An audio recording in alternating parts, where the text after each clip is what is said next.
In nomine Patris et Filii et Sancti Spiritus, repletuum codifiderim, et tuia modis in eis in mercende. Emite spiritum tuum et creabuntur. Oremus Deus quae codifiderim Sancti Spiritus. Illustratione docuvisti da nobis, in eodem spiritu recta sapere. Et Deus amigas sinigo terre per Christum Dominum nostrum. Amen. Cor Mariae Immaculatum, Ora pro nobis. Sancte Joseph, Ora pro nobis. Sancte Antonia Maria Claret, Ora pro in nobis. nomine Patris et Filii et Spiritus Sancti.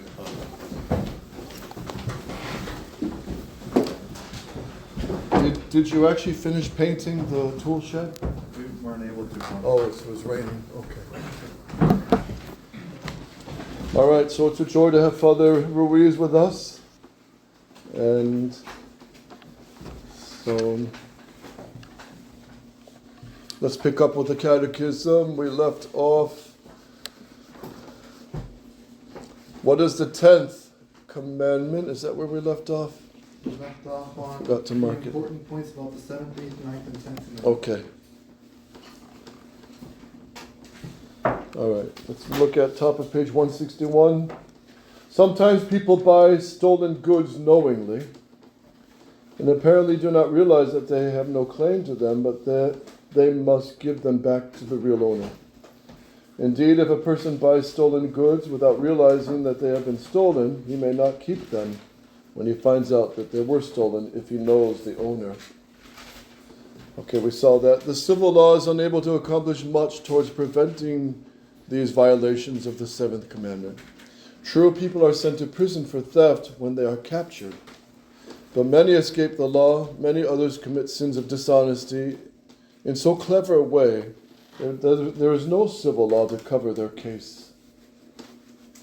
So, if they escape the justice of the police and the state, whose justice do they not escape? God's justice. Yeah. Again,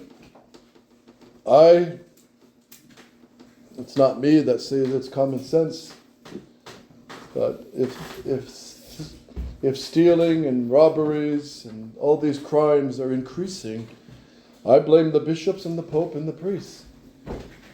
Why? Because they're supposed to preach what? You're supposed to preach the faith, the commandments. And part of the faith is the commandments, and part of the faith is The doctrine on hell. hell, purgatory, God's justice. If people heard more of this, there would be less crime.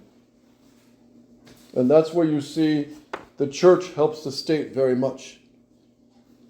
The police used to appreciate the work of the priests and the bishops. It makes their job a lot easier, right?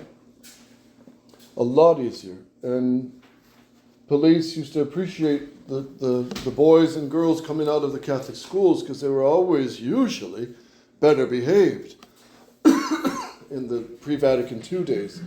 Usually better behaved because they were trained with the faith and the morals and confession. St. John Bosco says the school must have, runs on 2 legs, confession and Holy Communion. Those are the shortest and easiest ways to become saints. And he says in the school, there should be music. There should be singing. He used to have a high mass often with processions, St. John Bosco.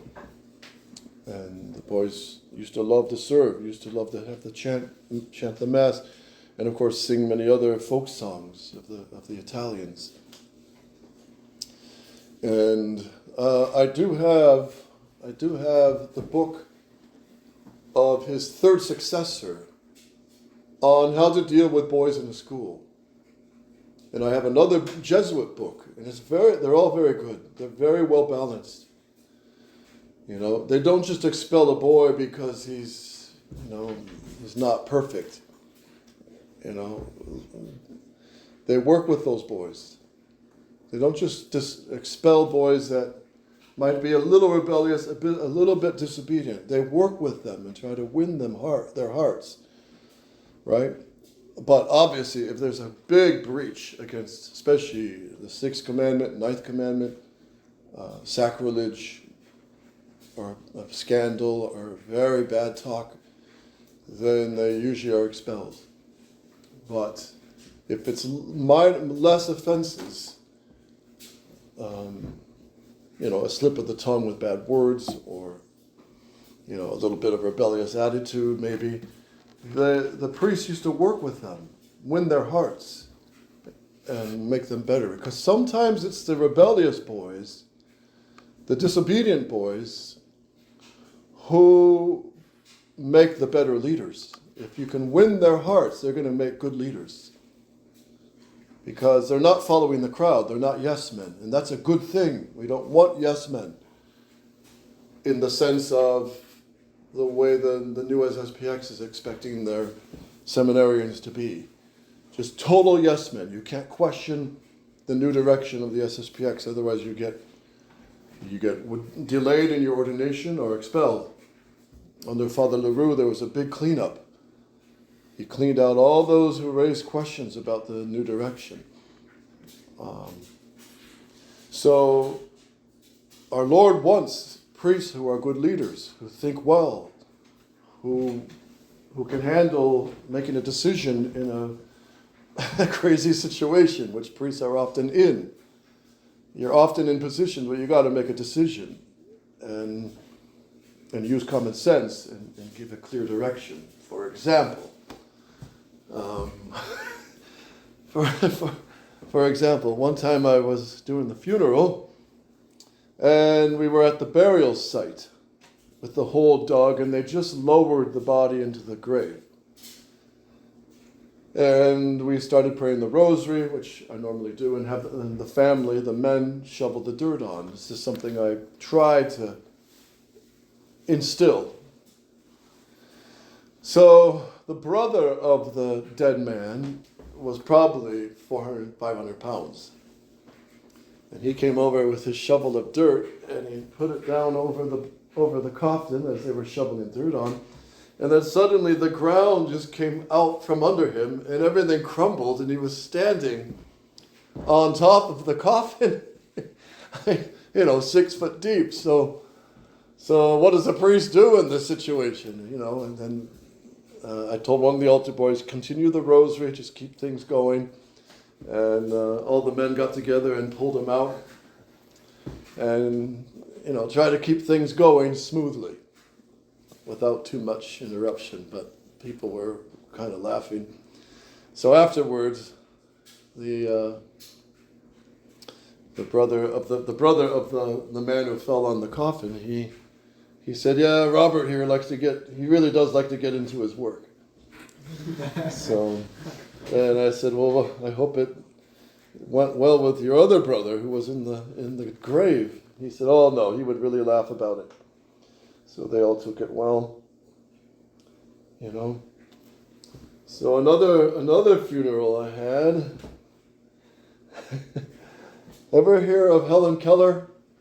Yes. Okay, she's a famous lady who was blind and deaf, but she accomplished a lot of things. She wasn't just a vegetable. She wrote, she did many things, I forget all of them. But Helen Keller was always famous, right? When we were growing up, you just always heard Helen Keller, Helen Keller, Helen Keller.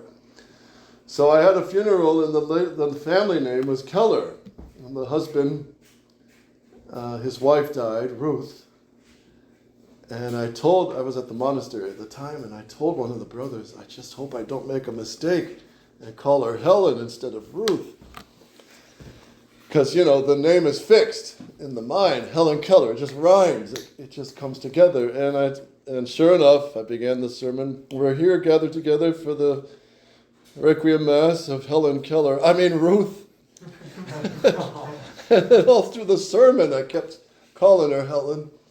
I'm just, can be very dumb sometimes. And at the burial, I said, now we bid farewell to Helen Keller. Ruth. And it was awful. But the husband came up afterwards and said, don't worry, Father, she would have gotten a kick out of that. But anyway, because he heard it a lot in his lifetime, So anyway. So those are just my dumb mistakes. But sometimes when things go wrong, the priest has to kind of just use common sense, keep calm, and work things out. That's why, another example would be, you're already 20 minutes late for Mass, let's say a half hour. You have a flight to catch to get to the next Mass circuit. Your time is compressed. You realize you're going to have to give a very short sermon. And you're just hearing the last confessions. And then in comes, bless me, Father, for I have sinned. It's been 30 years since my last confession. So you realize that's not going to be just a 5-minute confession. So, these kind of things you just have to deal with. And you can't tell them, look, I got to catch a plane. I got to start Mass. No, once you get a soul after 30 years, that's a big fish. You got to take that time. And normally you have to take them through the Commandments. And anyway, we'll cover all that in sacramental theology. But anyway, things usually work out. And in the old days, we used to become late for the plane. I think every priest could say this. We got to the gate and the plane was pulling out. We got a priest here waiting. He has to get to Denver for his third Mass. Can you come back to the gate, please? And the captain says, okay, we'll do that if it's a priest, okay. And they pull back up and connect the gate and get the priest onto the plane. That's happened several times. But I don't think they don't do that anymore because everything shuts down 10 minutes after they load the plane. But in the old days, they used to do that. So anyway, how do we get on to all that? All right, next paragraph. Many persons, by not paying their just debts, are guilty of sins against the seventh commandment. Some claim that they are unable to pay, yet they continue to buy luxuries. They've got nice cell phones, huge TVs, they got an extra car, but they can't pay, for example, for their kids' tuition to go to the Catholic school. This happens sometimes with our society schools, especially in the better days. So, all right, next paragraph. Sins of the tongue which injure others are also prevalent. Without the least qualm of conscience, men lie to their fellow men. Continue, Anthony. There are many who gravely injure the reputation of their fellows by their uncharitable, often false remarks and stories. Backbiting, tale-bearing, the violation of secrets that one should keep, rash judgments. Okay. These. We saw this already, didn't we? I think Okay. so, yes. All right, let's jump to some of the examples. Number 11, Gustavo, a janitor in a stylish apartment house, now and then opens the tenant's mail out of sheer curiosity. Does he commit a sin in acting that way? What personal right to the tenants is violated? What commandment safeguards the right of the tenants? So is the janitor, is he okay to read the mail? No. Is it a sin? Yes. What commandment does he violate? I guess I'd the say 10, this- right? He was not covered by their goods. No, I'd say it's the 7th. Yeah, it's a way of stealing private information. Yeah. All right. 9. Rhoda, with a rating of 95%, wins the 4 years high school scholarship worth $500. Priscilla, her nearest competitress, received 93%. Priscilla was thoroughly honest in her examination, but Rhoda cheated on only one answer that gave her 5% credit. Which of the 10 commandments did Rhoda break? How can she make her peace with God? So what sin did she do? Is it false witness? That's not. No, It's also 7th. Stealing. Yeah. she's stealing an answer, so it's cheating. Yes. It's a form of theft. So what does she have to do? Pay it back. She has to Pay it back? Pay it back. Well, Oh, She if has she... to admit that she cheated. As an honest girl, she'd have to go to the principal and say, I wasn't honest on my test. That would be a very honest girl. Right. Very honest. Or if she doesn't do that, she at least has to what? Give the money back to or give it to. Well, let's just say, all of it went through, it all happened, she got the $500 scholarship, everything went through. She at least should what? Make peace with God by going to confession and be honest from now on. 8. One who is willfully destructive of beautiful or expensive things, not his own, may be called a Vandal. What do you think of children who ruin or disfigure buildings, monuments, even churches with paint, indelible mark crayons, knives, and other sharp instruments of destruction? Do they offend against the 7th commandment? Suppose they do these things just for fun. Does that change your conviction? No. So writing on the bathroom walls, for example, is that vandal? Is that vandal? Yes, it would be. Yes, it is. Yes, it is. And we have to respect property, right? 7. Every now and then a child is heard to say, findings is keepings. Finders, keepers. If you find a lost article, is it yours? Explain your answer. Of course it's mine. Because nobody claims it. Okay, but what if you're in the middle of a shopping store, you're in Walmart, you find a packet, $500 worth of food stamps. What do you do? You have to You have to look for the owner. What do you do? Go to the manager. What, walk down the aisle and say, is this yours? Is this yours? No. You would go to whoever you can see is the proper authority to take care of those matters. And then you go and present that you found it was lost. That's correct. And he'll make an announcement. A packet of money orders has been found. Whoever has lost it the owner may come and claim it. All right. So if the owner does come, 5 people show up and say, it's mine, it's mine, it's mine. He'll ask how much was in it. And one will say, $700. No, it's not yours. And the one who gives the right answer and seems the most honest, I suppose, will get the packet. But no one comes. If nobody claims to claim it, and the manager says nobody's claiming it, so it's yours, can you keep it? Yes. Yes, you can. Then it's finders keepers. 12. Chrysostom, a choir boy with ambitions to become a priest, is sometimes upset in conscience because filthy thoughts and vile imaginations assail him. As soon as he notices their presence, he utters the ejaculation, the aspiration, Jesus and Mary, help me.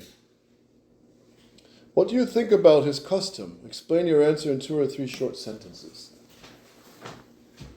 So, 1, did he lose his vocation? No. 2, is he committing a mortal sin? No. 3, is he meriting for heaven by fighting these thoughts? Yes. Yes, he is. Is he doing the correct thing? Yes. Yes, he is.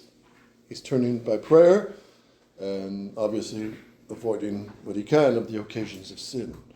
And if Chrysostom sees a pretty girl, if he's a high school boy or he's college age or a man, or even if it's let's just say he's a married man and he meets another woman and her husband, but he sees she's very beautiful, does he sin by looking at her? No. Does he sin by appreciating the beauty of her? No. And she's modest and she's virtuous? Does he sin by that? No. Acknowledging that? No. 'Cause one can acknowledge the beauty of God's creation. It's just dangerous to dwell on it. Yes. Stop there. Stop there. Because the Holy Ghost says the first glance, no problem, but the second glance can break the bones. Meaning, If one looks at her then with lust, then that can be serious. Yes? Didn't John Vianney have the practice of he never looked a woman in the eyes? Or he looked down? No, that wasn't him. That was Saint John Berkman's, I think it was. Yeah. But he's in a monastery, and he rarely sees a woman anyway. But for a priest to act like that would be very rude. It's just extremely rude. You don't do that. And you're being corrected by your superiors or your bishop in normal times. Look, you deal with people, you got to deal with them normally. You look them in the eye and so forth. But with women, there's some reservation, obviously. John 14, who's a rich man, employs Harvey as these 40s names are funny. Employs Harvey as a handyman on his estate. Harvey works faithfully for 8 hours a day, but John gives him only $25 a week. A sum that is entirely insufficient for the needs of Harvey and his wife and 5 children. Does John sin against the 7th commandment? Explain. Very gravely. Why? Because he's withholding just wages to his worker. He's defrauding him. He's defrauding him. Yes, and God does punish that severely, yes. Defrauding workers, laborers of their lawful pay. And in fact, if he's an honest businessman, he'll pay extra because he has a bigger family. Right? And good businessmen will do that. They will pay extra to bigger families. Last 1:15, Mrs. Jones, suffering from a bad headache, tells her daughter Helen to inform anyone who may visit her that afternoon that she is not at home. Do you think that Helen is allowed to say this without breaking the 8th commandment? Oh, here's an example. That's a good example of... Yeah, would that be like a Jesuit thing akin to like... Yeah, it's called mental reservation. Yeah. So someone comes to the door, can I see please Mrs. Jones? Well, she's not home right now. I'll take a message for you and let her know that you stopped by. They can say that because she's not home to see you. Right. That's the meaning behind she's not home. She's not here for you. Right. But it'd be with a little thing like a headache. You could just say she's really down. She's not feeling well, and it just be simple like that. But if a more serious thing happens, like it's a hot persecution and they're hunting down Catholics, especially Tridentine Mass Catholics. They know Mrs. Jones has had priests in her house to say Mass during the persecution, like in England. They come to the door, is Mrs. Jones here? And the servant or the family member could say, no, she's not here right now. They can say that. That's called mental reservation. Right. Which is only permitted in proportionately serious occasions. It's not lying, but it's not telling the full truth either. So, children, when they hear this sometimes, and the priest explains this in the Catechism, they try pulling that on their parents, but that's not a proportionate reason. Did you clean your room? And he's thinking, well, 3 months ago I did. Yes. You can't do that. You can't do that. So the one who answers the door can say yes. No, she's not here right now. Meaning she's not here for you. So the Jesuits, they're good at this kind of stuff. But they had to be because they were right in the middle of these situations. They were in the persecution. So they had to, they would be asked sometimes, what's your name? Oh, I'm Fred Chamberlain. Are you from France? Yeah, I'm from France. I'm just visiting old friends. Are you a priest? And some of the priests had to answer in a very general way or change the subject. Like Father John Gerard. Are you a priest? Oh yeah, I gotta go. I got a meeting right now, but I'll see you sometime maybe this afternoon. I'll just walk by and catch you later. The priest had to sometimes do these kind of things. Or say, do I look like a priest? Yeah, they could say that. There's many examples of this. St. Edmund Campion, actually, where they were in a public park with a big pond. The police guards were suddenly showed up, and they knew they were looking for him. And he was giving instruction to a woman on catechism. So he had to think quick. And he was quite witty. So as they were drawing closer, he told her, look, act like you're an angry wife and push me into the pond. Father, I can't do that. You got to do it because it's the only way we're going to escape the police. So just get angry, throw your arms, and push me into the pond. All right, Father. All right, you useless husband. She smacks him and she pushes him into the pond. And the police walk by and they just kind of chuckle. They think it's just some husband and wife fight. And he rises up with all these weeds over his head. And they kept going. So England was full of those stories. Okay, ajutorium nostrum in nomine Domini.